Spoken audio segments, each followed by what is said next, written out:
Well, congratulations, Andrew. This is your new ZS EV. I know you drove one, but this is it in black in the showroom, ready for you to come and collect tomorrow. It's one of the best examples of the EV range in an SUV currently on the market. So congratulations, I'm really happy you managed to get into this one. From the point of view of the future, of course, the next one's going to have an extra 100 kilometres, but I'm sure you're going to enjoy this one right now. So I'm going to take you through a couple of aspects of the car that you should know about. One of them is that it comes with 2 keys. It also has a 7-year warranty and a 7-year roadside assist. And for you to charge the car, you're going to need to charge the car through this little area right here. And to access that, you need to unlock the car, push this in, it releases the cover, and then underneath there you'll find your charger. Now they're just rubber grommets. You pull those out. It's a type 2 to type 2 charger and or fast charger. Both of these are a little bit of a struggle today. So that's one, and then when you're using a fast charger, you're going to use both of those. Now again, no one can get access to that unless they've got the key, and the car is unlocked. So I'm going to close this off now, pop that down, that's locked in. If I lock the car, so is that locked as well. Aesthetics wise, what a cool looking car, and of course it comes with lots of options, including a sunroof along the top, roof rails if you require them, and then of course that appeal in the black and the like the veined type aeroplane wheels. 2 keys, accesses through pushing this button here if you've got your key in your pocket, if you haven't already opened it, and then of course the mirror's closed. To do that, open it up, I push that button again and there she is. Right, I'll go through the driver's side first, but I'll show you what I've got here. So all your door controls are on the right hand side, your locking controls here, your mirrors here, you're dipping your headlights in this area. Alright, to get into the bonnet is just down here, and of course you've got your wipers on the right hand side, lights on the left, and then all of your central controls here, which we'll come back to in a second. Alright, electric seats. This design and a lot of the concepts inside the interior to the finish was a JV between Volkswagen and MG.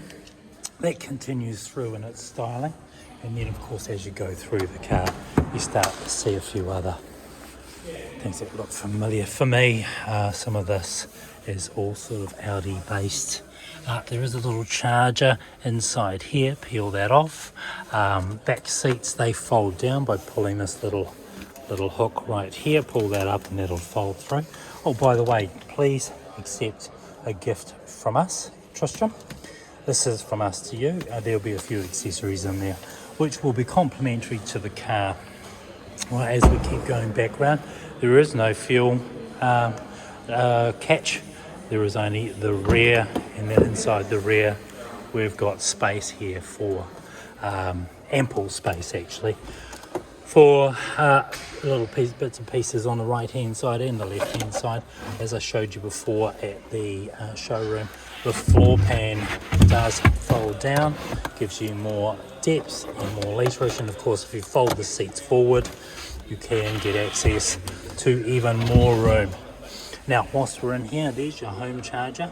It's a 3-pin plug charger, you just plug in. It'll charge up to 80% overnight, a maximum of around about 18 or 12 to 18 hours to get full charge.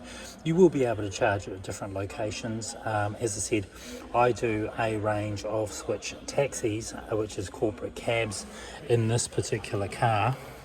And they tell me of some of the fast charges that they go to. 15 minutes will give you 50 kilometres. Next thing, inflation kit for a flat tyre. Roadside assist, remember you've got a roadside assist there. There's a triangle on the right hand side which assembles. Roadside assist means that if you do happen to break down somewhere, call the 0508 number, which is located in the manual in the passenger side in the glove box. Again, rear door, lots of room, passenger side. They don't get electric seats as a passenger. They do get the comfort of a number of other features. Inside here there is the MG service manual and book. There is a plug-in 12 volt there, and then of course from the side it actually looks pretty good too. Let's get into the car itself. Let's go right round and then we'll have a look and see what we can come up with that you should know about. Alright, we've got the 2 keys, we've entered into the car. First step left, next step right. Now I'll adjust the seats and I'll turn the car on. Now the beauty for me is there's just a little start button. When I start the car in the showroom, it's actually not making any noise. So I can sit inside the car. Now one of the things I mentioned to you at the showroom, at the test, was the OK button, and then of course the ready. So what I'll do is I'll turn it off again and we'll start from now. I push the start, MG will pop up, it'll test itself, check everything's okay, it'll ask me if it's okay. I'm going to say yes. Now the car's in what have we got here, a normal mode. And then I told you about those modes. Well, those modes are down here. You've got your modes back and forth. As I go through those modes, you can see it on the screen. Sport mode, normal mode, and then eco mode. Each is a different color. So you've got your P, your 3, and then your E. As I go through those different modes, you can see on the left-hand side down here, the kilometers are changing in which the car will travel at that mode for the range of it will extend to. So obviously in eco mode it's going to get 229 k's, and apparently it's been proven by a number of these 24-hour taxi drivers under the Switch brand. So they're actually helping me learn quite a lot about capability of this car. So it's a great car for all of those things, but certainly it's a learning curve for all of us. Now, you've got the 3 in the middle there. You can see the 3. Well, that's what we call curves or regeneration. The bigger that orange mark is around in the circle, the more heavy the regeneration program is. That means that basically when you're decelerating and braking, the car is charging. So if I go into curves 2, it's quite moderate. So that means you'll actually sort of engine brake as such up to a stoplight. Yet in 3 you would have to you virtually, it's braking all the way there, if that makes sense. So it's quite heavy, and that's why it says it's heavy. And then a moderate is something that's actually relatively cruisy, and at 1 it's very similar to driving a normal combustion engine car where it just glides up. Right, okay, so we've got curves down here, we've gone through the modes, and then of course battery at a glance. I want to know what's going on, so I pop into battery, and in eco mode it's going to tell me big numbers, 229, which matches the 229 and down on the left hand side, and off we go. If I change that mode again, it says 218 to me, and I want to have a good look at it, and I just want to see my average, my speed in big numbers, it's 218. Now on the right hand side we've got obviously our efficiency. Those are the sorts of areas that you drive or watch as a EV driver, because of course it's all about being efficient. So this is efficiency here, charging down here, and then of course you're boosting or you're using the maximum amount of power to get your speed. And then of course, like a normal car, you've got your E for empty and F for full.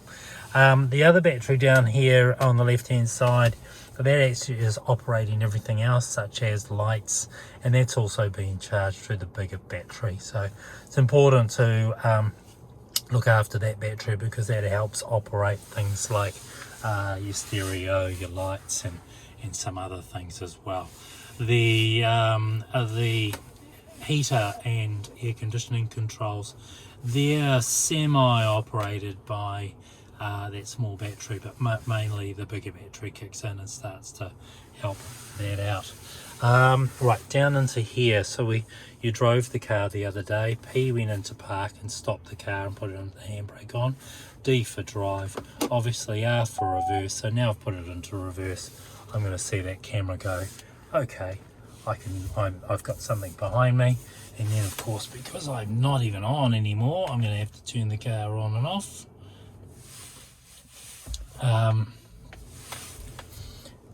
When I move the steering wheel, so does the direction finder. So it actually all works as one. And then again, if I go into P for park, it parks the car. Now, first things first, what you want to do is set up yourself. Let's go into phone, Bluetooth. Now you're going to be looking for a Bluetooth, and it's going to go looking for me, I would say, pretty much straight away. But you're going to be looking for this code here, BTBCFF on your Bluetooth on your phone. Once you've got that set up, I've got it into an automatic sync, so it'll start syncing your contacts. All right, so that's just trying to be helpful there. If I want to go back out of there, all I do is push this main button here and I go into my main area. Okay, pushing this one here, getting information on the car, takes me back to all of those settings, such as lane assist, speed warning, speed assist. I'm going to put that into intelligent. Well, I'm going to put that into manual. I'm going to put that into let's go into here, pedestrians on, speed warning, yep, okay, maintenance, comfort. All of these aspects you can change to your own settings if you like. There's a mute button there, and then of course there's heated seats in the front. Now it's either on or it's off, so it's hot or it's not. It's kind of relatively simple. When it gets too hot, you turn it off. Right, there's an alteration you can make on the steering wheel. It doesn't go in and out, but it does go up and down. So find your spot, feel comfortable, and off you go. In fact, the seats are relatively comfortable all around. I'm pretty impressed. And then of course you slide that over if you don't want to see the nasty coffee marks you leave behind, but of course you can put yourself a nice little coffee inside there. Now, last couple of things before we call it an end to my video is that what I do like to do is I use this as my library over here, and what this does, gives me accessibility to different parts of the car. I do like to have a big number up there for my speed, but I can change all of those things just by scrolling up and down here. And again, you can learn all of that as you go along if you want to, but as I say, I kind of keep it simple. Now this is your distance control between cars in front of you, and all you're really doing when you're putting it into cruise control, you're pushing your set there, and then you're just moving back and toggling back and forth between the amount of the distance between the car in front of you. So you see those two arrows moving up and down. Well, they're distances between cars in front. So if you want to be one car behind, two cars behind, as you accelerate into the back of them, and they happen to be you're doing 90 kilometers as an example, they're doing 80, the car senses that and starts to decelerate until you find a moment where you might be able to move on or get past them. Now, as I said to you, it does have Apple CarPlay and Android Auto. There is a little lug inside here that leads you down to a USB plug, which is just underneath this little comfortable panel here. All right, listen, thanks again for buying a car and putting your trust in me. If there's anything I can do, or any one of your friends, please let me know. Other than that, I look forward to seeing you at some stage tomorrow morning out here at the West Auckland PDI Centre for Tristram European. This is where your car is. It'll be sitting in the showroom overnight, so it's nice and dry. See you tomorrow. Bye bye.